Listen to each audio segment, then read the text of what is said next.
The last couple times I've looked for different jobs, I've been developing a process for keeping track of those jobs I've applied to because email tracking just really wasn't helping.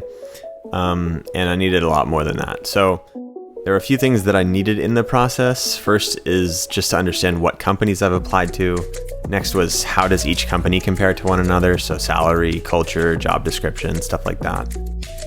And then last is, do I need to actually do anything? So do I have an interview coming up? Do I have to submit more info, like a cover letter or something? Or do I have a take-home assignment that I need to do? So those are the things that I wanted to get out of the process.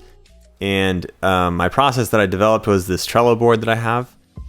And the first aspect of this is the different columns that I have. So you can see there's general, interested, applied, phone screen, etc., etc. So most of these are different stages of the job application process that I'm in with certain companies. And most cards represent a company or a job posting.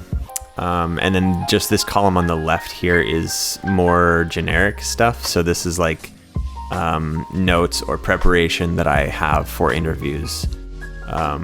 So this would be like old. These are all quite old, but these are criteria that I was looking for in a job at one point.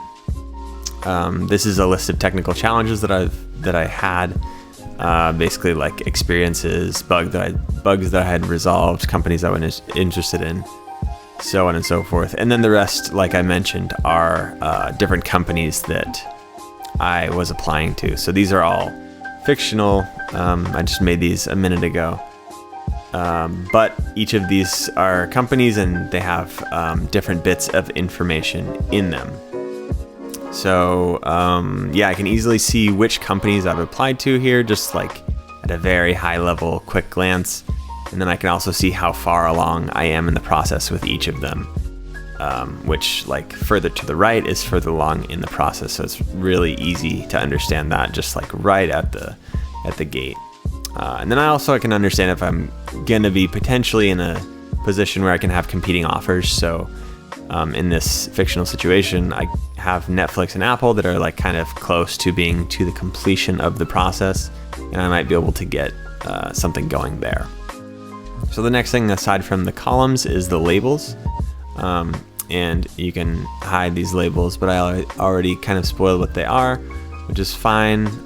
For me, I like to use basically two colors for companies and jobs that are currently in the process. Orange essentially indicates that I do not have anything to do for this. I'm just waiting on something from the company or from the hiring manager. And yellow indicates that I have something to do. So for my orange ones, I have either pending their action or pending scheduled event.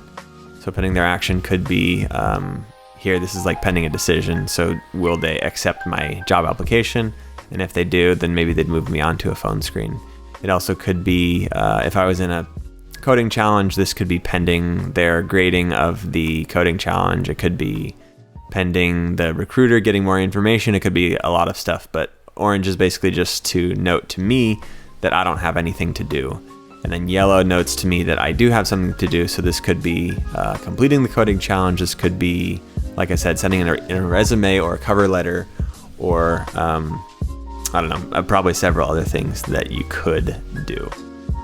And then also in terms of labels, once I get out of the actual interview process, I have labels for the different decisions that came about for the conclusion of that job process. So these are actually real cards that I used for different times that I was searching for jobs. And you can see green is like I actually accepted the offer. And then I have a couple others, lots of rejections. And what this is good for is, well, I guess this just really quickly allows me to get a glance of how things went in the past. And one thing that's good about this is I can see if there's one company that I applied to over time, or if I want to apply to a company again, then I can look back at my notes and stuff for that company. Which brings me to the last thing in this process, I guess, is the actual content of the card. So the first bit of the content that's important is the description, which I usually use as a place to put notes about like company culture or perks and benefits or bonuses or salary also. And then also information about my point of contact at the company, whether that's a recruiter or a hiring manager or somebody else. Usually I would have a link to their email address or some other kind of place, maybe their LinkedIn, who knows, but where I can just say like, this is the person that I talked to. And then if I get rejected or if I decline an offer or something and I want to get back in touch with this person in the future, that gives me a really easy place to do this. This would also be a place where I would include a link to the job description if that exists. So here I made up this fake job description. And then I could quickly jump to this page and see exactly what the job entails. Also within here, you'll see the custom fields, which I think are very helpful. Trello allows you to add custom fields depending on what power-ups you have, I guess, depending on what plan you are, which I think these are available in the free plan. Because I'm on the free plan, so I know they're available in the free plan.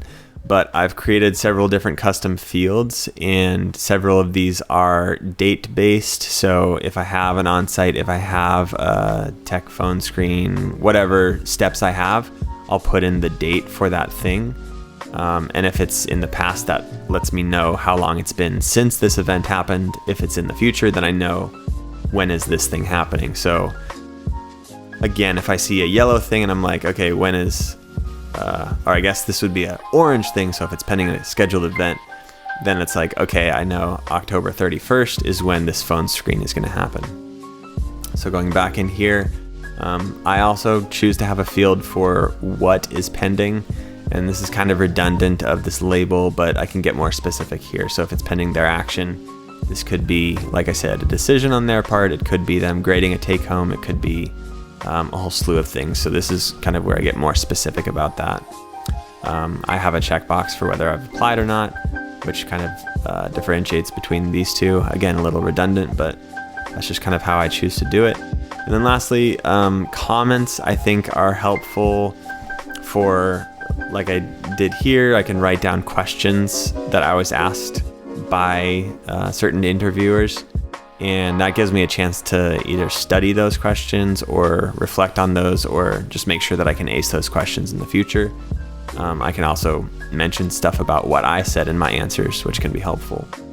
And then also it's kind of like a journaling kind of thing. So if I want to make notes about how an interview went, because it's very, very easy to forget how things went really quickly, I can jot that down. And this is very sparse. But if I look into one that I actually had here, you'll see there are 10 comments because I was much more, this was real and I actually cared about what was happening. So if you went in here, you see like a lot more detail. I talk about like work-life balance, on-call schedule, lots of things that I really was caring about at the time. And you can see a lot more detail. And then if you go down here, there's like a bunch of comments. So that is basically the whole process that I've come up with. It's using Trello. I've started using Notion recently, and I've wondered if switching this over to Notion could have some benefits. So this process is definitely imperfect, and I'm going to continue to build on it and play with it. If you have any things that you really like to do, I'd definitely be interested in hearing about those, so make sure to comment about those. And hopefully I can continue to improve this process. Hopefully this is helpful to you, but I would definitely recommend something that is more than just keeping emails in certain folders, because for me, that wasn't something that worked too well. So hopefully I can continue to iterate on this, and hopefully this is helpful to you as well.